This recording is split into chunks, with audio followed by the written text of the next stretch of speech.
देश में इतना मारा मारी बा, इलेक्शन के तैयारी बा, यहाँ लूट या वहाँ घोटाला, गर्दिश में अधिकारी बा, ये इलेक्शन के तैयारी बा।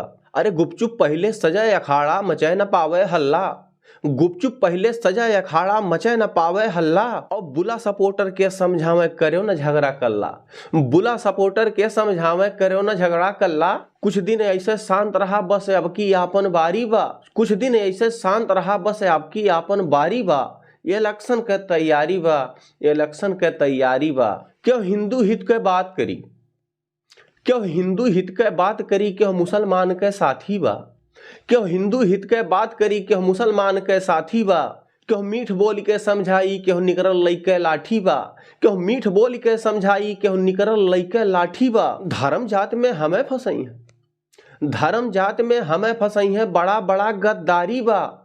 इलेक्शन के तैयारी बा, इलेक्शन के तैयारी बा।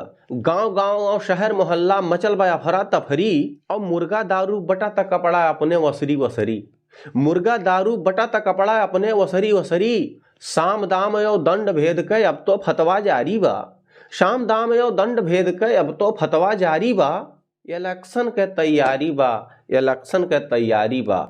यहाँ लूट यो वहाँ घोटाला, यहाँ लूट यो वहाँ घोटाला, गर्दिश में अधिकारी बा। इलेक्शन के तैयारी बा, इलेक्शन के तैयारी बा। बिगुलबाजी के मुद्दा हेरा कैसे पब्लिक लावल जाए, बिगुलबाजी के मुद्दा हेरा कैसे पब्लिक लावल जाए। मारपीट और दंगा कई के आपन वोट बढ़ावल जाए, आपन वोट बढ़ावल जाए। ज्ञानी बाबा देखत हुए, ज्ञानी बाबा देखत हुए अब कितना मक्कारी बा।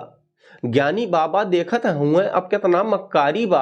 ये इलेक्शन के तैयारी बा, इलेक्शन के तैयारी बा। आसान राह बा, आसान राह बा, हिंदू मुस्लिम के मुद्दा भड़कावे दा। आसान राह बा, हिंदू मुस्लिम के मुद्दा भड़कावे दा। जितने लड़िए बस वोट बनी, पुलिस दरोगा आवेदा। जितने लड़िए बस वोट बनी, पुलिस दरोगा आवेदा। जान जान अनजान बने की ई सिस्टम सरकारी बा। जान जान अनजान बने की ई सिस्टम सरकारी बा। इलेक्शन के तैयारी बा, इलेक्शन के तैयारी बा। आप लोगन से अपील कि ये भैया हरदम हमन के भड़कावल जाला, जैसे चुनाव आवला तैसे हमन के भड़कावल जाला, हमरे भड़क जाइला, हमरे यार वार बिखर जाइला। और ऐसा नेता चुन लियल जाला जो कोनो काम के नहीं खे। तो भैया भड़का ना, अपन थोड़ा दिमाग लगाई के अपन मन से अपने जो उचित हो तौने जगह वोट दा। दिमाग नाम के चीज खत्म की जबे चुनौआ आवाला, दिमाग नाम के चीज खत्म की जबे चुनौआ आवाला। जात धर्म के राग छेड़ के, जात धर्म के राग छेड़ के पब्लिक के मुर्गा बनावाला। अब नेता के इंसान न समझा, वोटे के व्यापारी बा।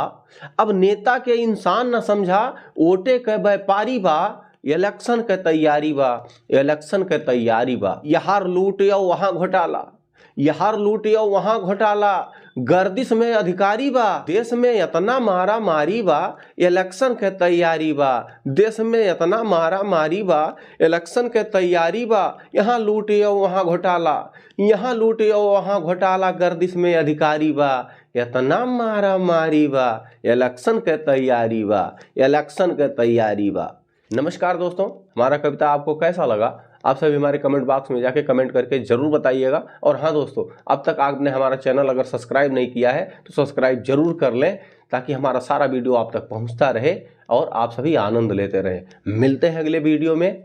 नमस्कार।